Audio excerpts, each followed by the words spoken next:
নমস্কার শ্রোতা বন্ধুরা, শুরু করছি আকাশবাণী মৈত্রীর নিয়মিত অনুষ্ঠান কলকাতার ডায়েরি। আপনারা জানেন, এই অনুষ্ঠানে আমরা কলকাতার বিভিন্ন দিক সম্পর্কে তুলে ধরার চেষ্টা করি এবং সেই তুলে ধরার মধ্যে যেমন থাকে ইতিহাস, যেমন থাকে সাহিত্য, তেমন থাকে খেলাধুলো, তেমনই থাকে চিকিৎসা বিজ্ঞান, তেমনই থাকে ইঞ্জিনিয়ারিং। সব কিছুই এসেছে বিভিন্ন সময় বিভিন্নভাবে, এবং যারা এগুলোকে এনে দিয়েছেন আমাদের কাছে তারা আমাদের অতিথি, বিভিন্ন বিষয়ের বিশেষজ্ঞ মানুষ তারা। আজকে আমরা অতিথি হিসেবে পেয়েছি লেখক, চিকিৎসক ডাক্তার শ্যামল চক্রবর্তীকে। শ্যামলবাবু আগেও আকাশবাণীতে অনুষ্ঠান করেছেন।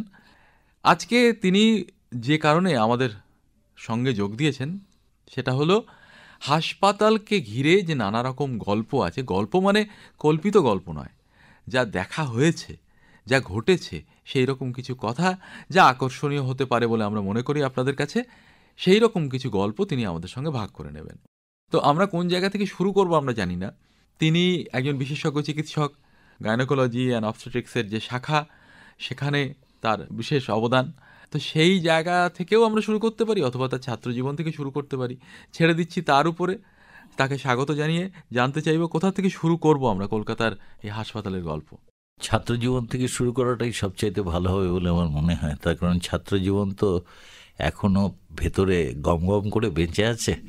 ছাত্রজীবনে আমি পড়াশুনো করেছি ন্যাশনাল মেডিকেল কলেজে এবং মেডিকেল কলেজে, স্নাতক ও স্নাতকোত্তর।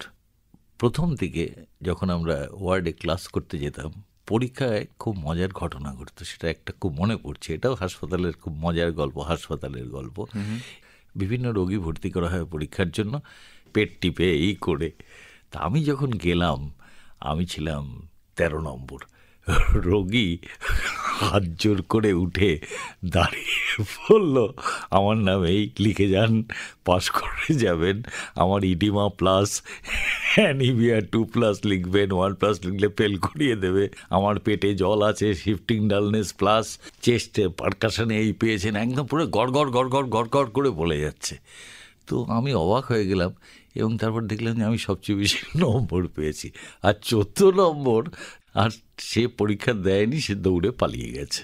এইরকম মজার মজার ঘটনা হাসপাতালে প্রচুর ঘটে। নানা ধরনের রোগী আসেন। হাসপাতাল মানে শুধু, বহু জায়গায় চাকরি করেছি, গ্রামে করেছি, প্রাথমিক স্বাস্থ্য কেন্দ্রে করেছি, ব্লক স্বাস্থ্য কেন্দ্রে করেছি, গ্রামীণ হাসপাতালে করেছি, বড় মেডিকেল কলেজ হাসপাতালে করেছি, উত্তরবঙ্গ মেডিকেল কলেজেও করেছি।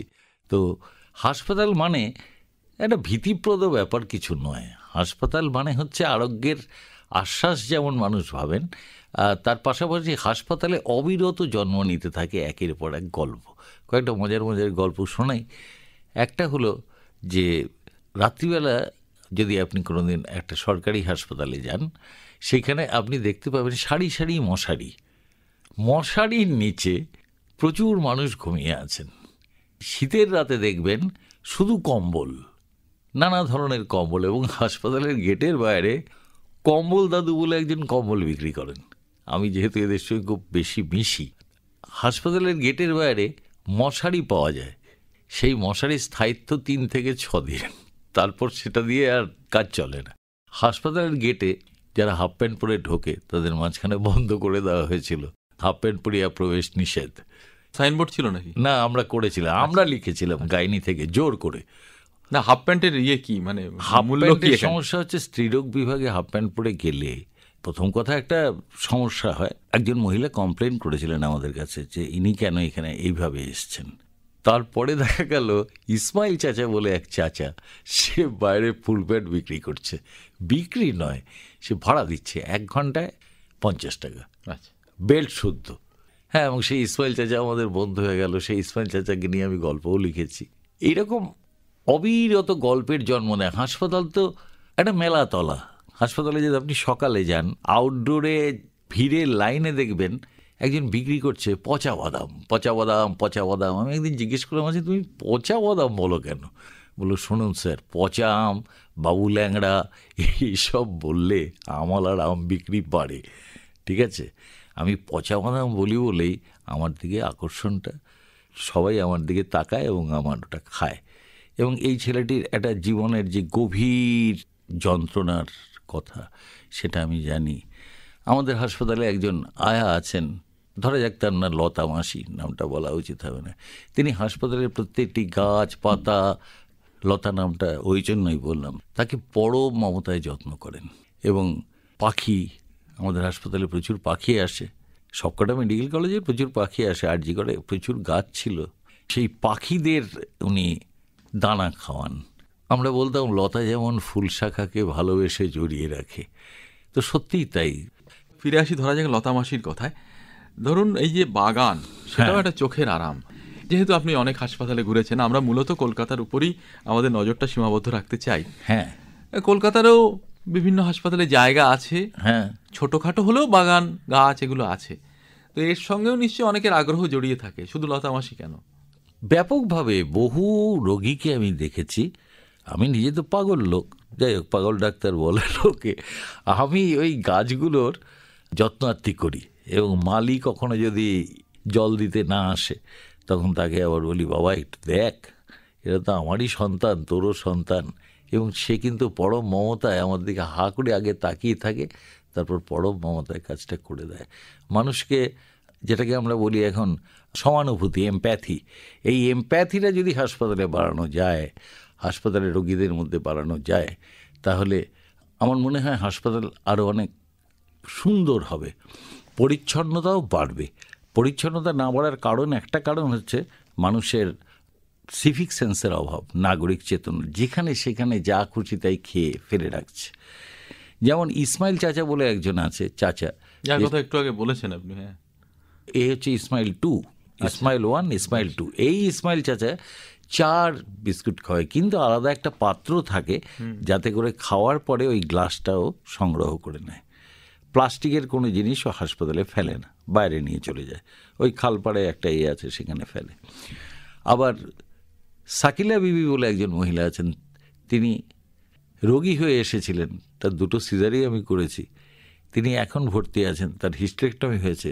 তার কাজ হচ্ছে বেড়াচাপা, উত্তর 24 পরগনার বেড়াচাপা অঞ্চল থেকে বিভিন্ন রোগীকে নিয়ে এসে, আরজি কল, লোকে আরজি কল বলে, যাই হোক, আরজি কলেজ থেকে কলটা এসছে, রাধা গোবিন্দর খোয়ার বলতো এককালে, সেখানে নিয়ে এসে এই রোগীগুলোকে কোথায় কোনটা দেখাতে হবে, কোথায় টিকিট করাতে হবে, কত নম্বর ঘরে যেতে হবে, এটা তো একটা বিরাট সমস্যা। তিনি গাইডের মতো কাজ করেন। গাইডের মতো কাজ করেন। আবার একজন আছেন যিনি ঝুড়ি ভাজা বিক্রি করেন, আমরা বলি ঝুড়ি দাদু, আসল নাম জানি না। সেই ঝুড়ি দাদু এত বড় বড় ঝুড়ি ভাজা, যেটা এককালে আমরা খেতাম, সেই ঝুড়ি ভাজা বিক্রি করেন। উনার কাজ হচ্ছে যে নম্বর বিশেষজ্ঞ, উনি হচ্ছেন কত নম্বর ঘর, 204, 3 তলা, চলুন আমি দিয়ে আসছি, 303, চলুন আমি দেখিয়ে দিচ্ছি, থুতু পরীক্ষা 104, চলুন দেখিয়ে দিচ্ছি, এক্সরে, এক্সিরা বলে অনেকে, এক্সিরা ডান দিক দিয়ে গিয়ে বাঁ দিক দিয়ে গিয়ে, ওটা করে না বেশিরভাগই, যেটা করেন আর কি, একদম গিয়ে পৌঁছে দিয়ে আসেন।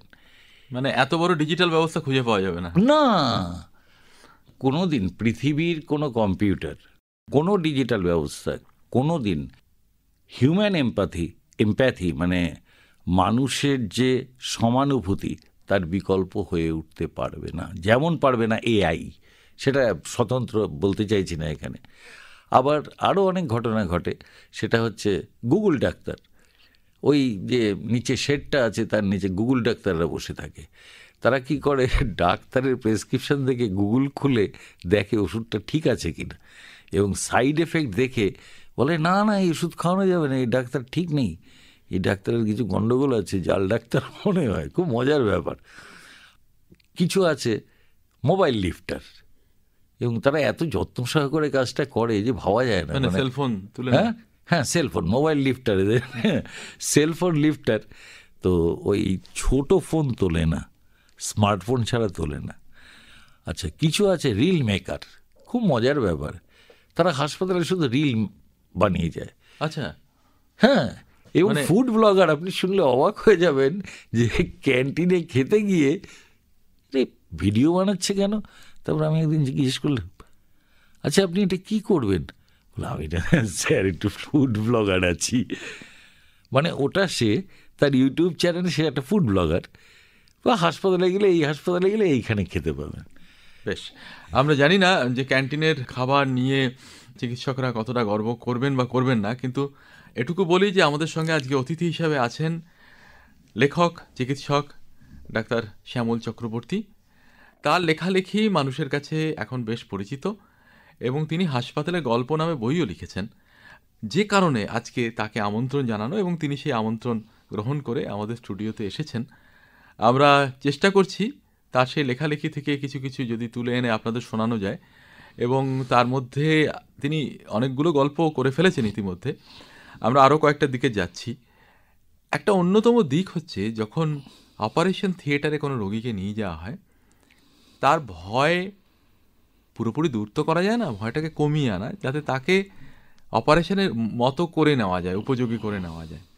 তো এই রকম অনেক দৃশ্য আমরা দেখেছি যে কোনো মতেই অপারেশন থিয়েটারে যাবেন না তিনি, বা তার এতটা ভয় হচ্ছে, তাকে নানা রকম গল্প বলছেন চিকিৎসক বা তার সহযোগী কেউ। এ নিয়ে নিশ্চয়ই আপনার কিছু না কিছু স্মৃতি। হ্যাঁ, এইগুলো নিয়ে যেহেতু আমাকে কাটাছেঁড়ার ডিপার্টমেন্টেই কাজ করতে হয়, এই নিয়ে তাহমিনা বিবি বলে একজনের কথা মনে পড়ে গেল শুনে। তাহমিনা আগের দিন রাতে যখন রাউন্ড দেওয়া হচ্ছে, তো জুনিয়ররা এসে বলল যে স্যার খুব কান্নাকাটি করছে। আমি গেলাম, গিয়ে বললাম কোনো চিন্তা নেই, কিছুই না, মাথায় একটু হাত বুলিয়ে দিলাম, বললাম আমি তো তোর বাবার মতো, বয়স বেশি না, তো একটা হয়েছে, একটা ওভারিয়ান টিউমার হয়েছে, বাদ যাবে। তো সে অনেকটা শান্ত হলো। তারপর বারবার করে পিজিটিদের কাছে রাতে খোঁজ নিচ্ছে আমার ওই বাবাকে এনে দাও। এই যে জায়গাটা, এই যে মানুষের ভরসার জায়গাটা, এই জায়গাটায় যদি আমরা চিকিৎসকরা সবাই কিছুটা হলেও করতে পারি, তাহলে মানুষের ভয় অনেক কমে। আরেকটা ঘটনা বলি, সেটা হচ্ছে এখন তো এপিডুরাল পিঠে সুচ ফুটিয়ে অ্যানাস্থেশিয়া মেনলি দেওয়া হয়।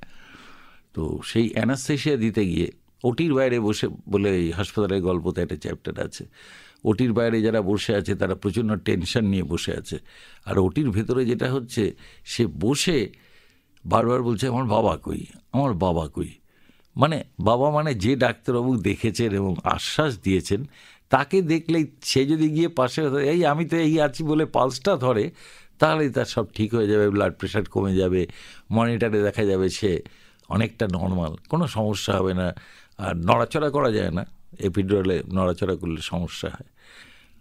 তো এই যে জায়গাটা, এই জায়গাটা ভীষণ জরুরি জায়গা, যে হাসপাতালের বাইরে যারা আছে তাদের ঠিক মতো যদি আমরা ঠিক সময় রোগীর খবরটা দিতে পারি, পেশেন্ট পার্টি মিটের যে জায়গাটা, সেখানে যদি সঠিক জিনিসটা বুঝিয়ে বলতে পারি, তাহলে রোগী এবং রোগীর বাড়ির লোক দুজনই অনেকটাই শান্ত হন এবং কোনো ভয় নেই। এই যে শব্দটা, এটা আজকাল আমরা বলতে ভুলে গেছি, তার কারণ অনেকে বলেন যে সিপিএ, কনজিউমার্স প্রোটেকশন অ্যাক্টের আন্ডারে ডাক্তারিকে আনার জন্য আলু পটলের ব্যবসা হয়ে গেছে।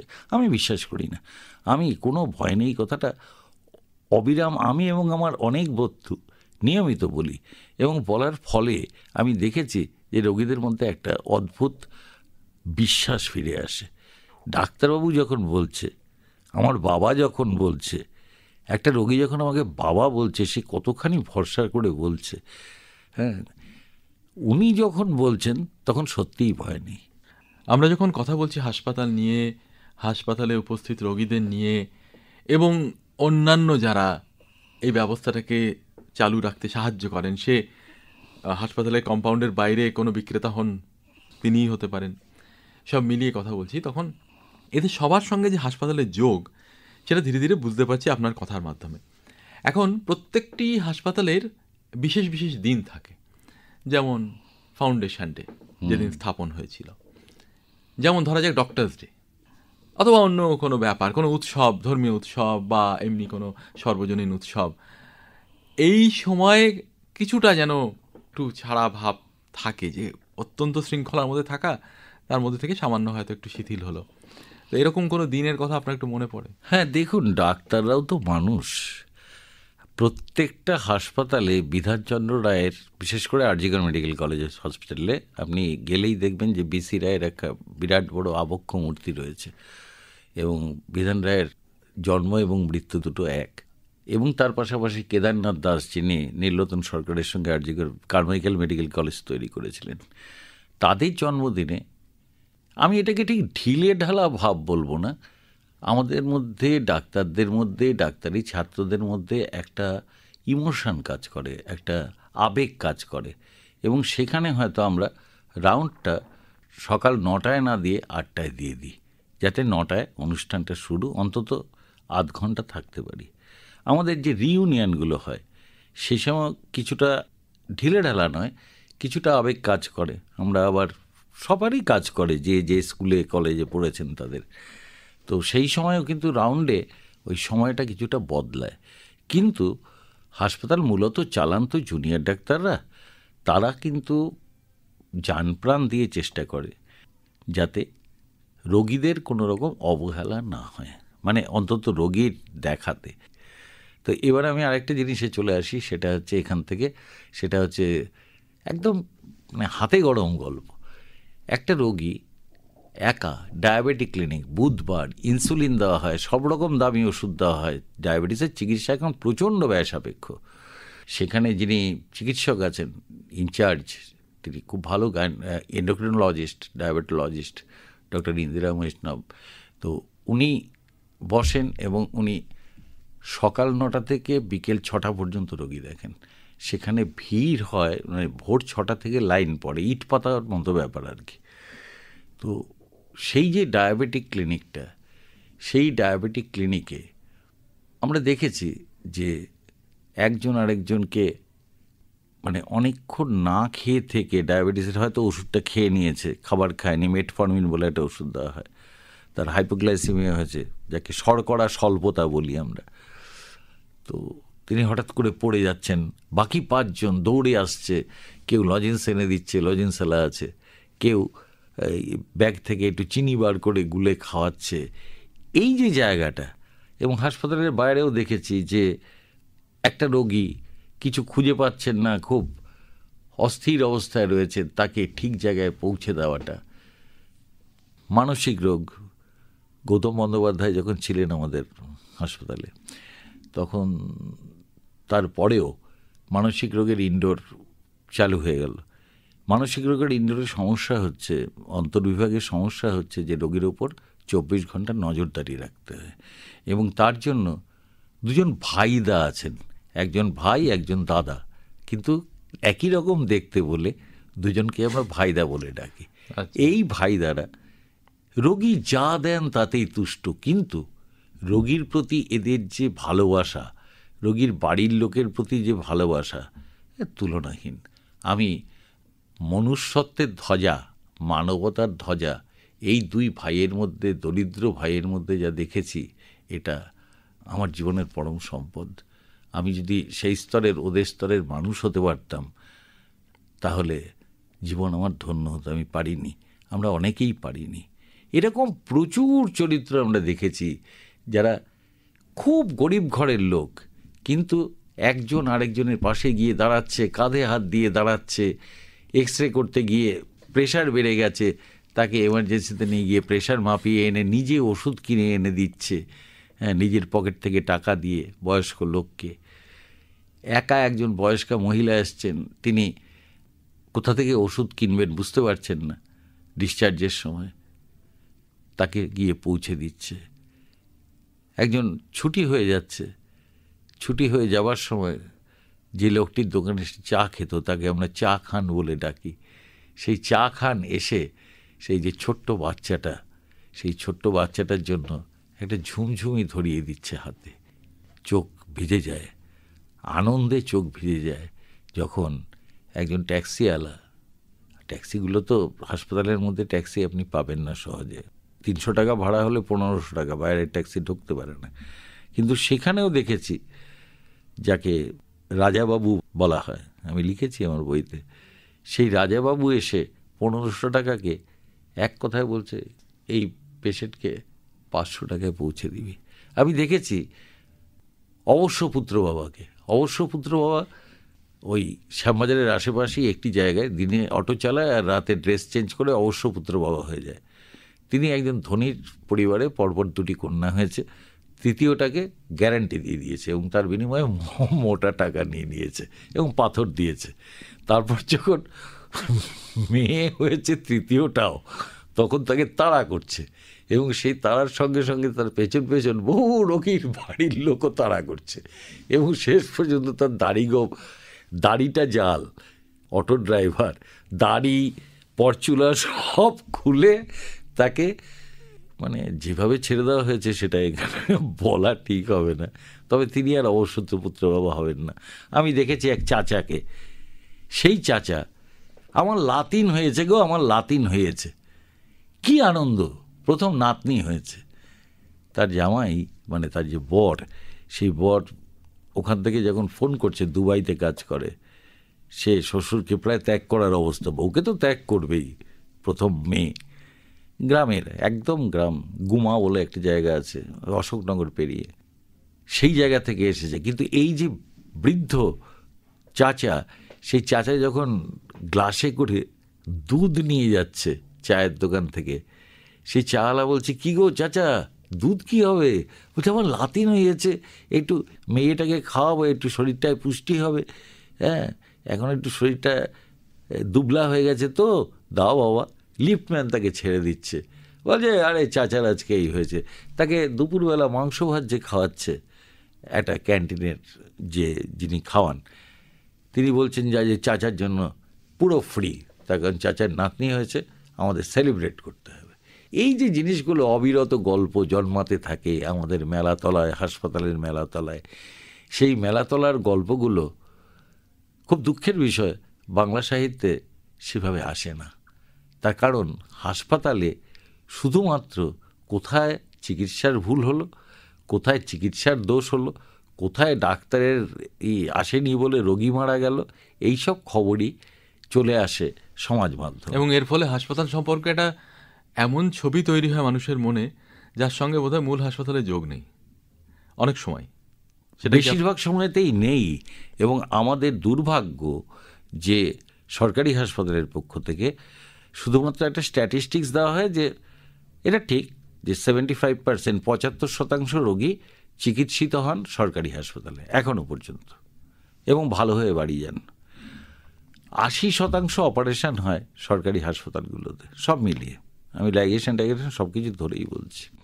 আচ্ছা, এখানে আপনার কথা থেকে আমাদের মনে হচ্ছে যে এটা কি আপনার একটা আক্ষেপ যে অনেক চিকিৎসক কলম ধরেছেন, তারা সাহিত্য করেছেন, সেই অর্থে মানে যাকে বলে ফিকশন, আবার ফ্যাক্টও লিখেছেন, প্রবন্ধও লিখেছেন, কিন্তু তারা সেভাবে মানে তাদের নিজেদের হাসপাতালের দিকে নজরটা ঘোরাননি, সেটা কি একটা আক্ষেপ? হ্যাঁ, এটা বিরাট আক্ষেপ। যেমন ধরুন আমার ডাক্তারি নলিনীরঞ্জন কুনারের একটা বিখ্যাত বই ছিল, আনন্দের বই, তো তাতে কিন্তু তার ডাক্তারি জীবনটাই শুধু আছে, কিন্তু তিনি যে হাসপাতালে কাজ করেছেন, যেখানে কাজ করেছেন, সেখানকার রোগীদের সঙ্গে তাদের যে এই পারস্পরিক যোগাযোগ, আমরা তার পরবর্তী প্রজন্ম, লাভপুরের বিশি ডাক্তার, তাকে নিয়ে উপন্যাস লেখা হয়েছে, তিনি এখনও লড়াই করে যাচ্ছেন এবং প্রচুর ডাক্তার তৈরি করেছেন। হরিপালের একজন ডাক্তারবাবু, একটা লেখা কোথায় ওটা লিখেছিলাম, হারিয়ে যাচ্ছে ডাক্তারি যুগ, তখন এদের সম্পর্কে বিভিন্ন একটি পত্রিকায় চিঠিপত্র বেরিয়েছিল। লাভপুরের ডাক্তারবাবু 98 বছরে পা দিলেন, এখনও অক্লান্তভাবে কাজ করে যাচ্ছেন। এবং এই যে ধরুন আক্ষেপের কথা আপনি বলছেন, আক্ষেপ তো একটা আছেই। সরকারি হাসপাতালগুলোতে যে পরিমাণ ভালো কাজ হয় তার প্রচার ততটা হয় না। তার কারণ হচ্ছে যে ডাক্তারদেরও হাত পা বাঁধা, আমি এই করলাম, এটা করলাম, সেটা করলাম। তাও আজকাল আসছে, কিছু কিছু আসছে না একদম তা নয়। হাসপাতাল মানে সমুদ্র, হাসপাতাল মানে মেলাতলা, হাসপাতাল মানে গল্পের স্রোত। এবং নলিনীরঞ্জন কুনারের পর আর কেউ হাসপাতালের নিজের জীবন কাহিনী লিখেছেন, মেমোয়ার, হাসপাতালকে সেভাবে, কিন্তু হাসপাতাল বিশেষ করে এই বইটা যে কারণে এই খুব হয়েছে, শ্রমিক বন্দ্যোপাধ্যায় সেদিন বলছিলেন যে হাসপাতালের রোগীদের নিয়ে, তাদের ভেতরকার আন্তঃসম্পর্ক নিয়ে, তাদের সমানুভূতি নিয়ে যে সাহিত্য রচনা করা যায়, এই ভাবনাটায় তুমি উস্কে দিয়েছ। শ্রোতা বন্ধুরা, সেই জায়গাটা থেকেই আমাদের আগ্রহ, আর সেই জায়গাটা থেকেই তাকে আমন্ত্রণ জানানো, অর্থাৎ ডাক্তার শ্যামল চক্রবর্তীকে আমন্ত্রণ জানানো, তার আশা এবং তার সঙ্গে কথা বলার সুযোগ। আপনারা শুনলেন তার কথা। এমন হতে পারে এরকম আরও গল্প নিয়ে আবার কোনো একদিন তিনি আসবেন। আজকে তাকে ধন্যবাদ জানাই এবং আপনাদের অনুরোধ করি আকাশবাণী মৈত্রীর যে ইমেল, সেখানে আপনারা ফিডব্যাক পাঠান maitribandhu@gmail.com, MAITREEBANDHU maitribandhu@gmail.com। এছাড়াও ডাকযোগে তো পাঠাতেই পারেন। আকাশবাণী মৈত্রী, আকাশবাণী ভবন, ইডেন গার্ডেন্স, কলকাতা ৭০০০০১, পশ্চিমবঙ্গ, ভারত।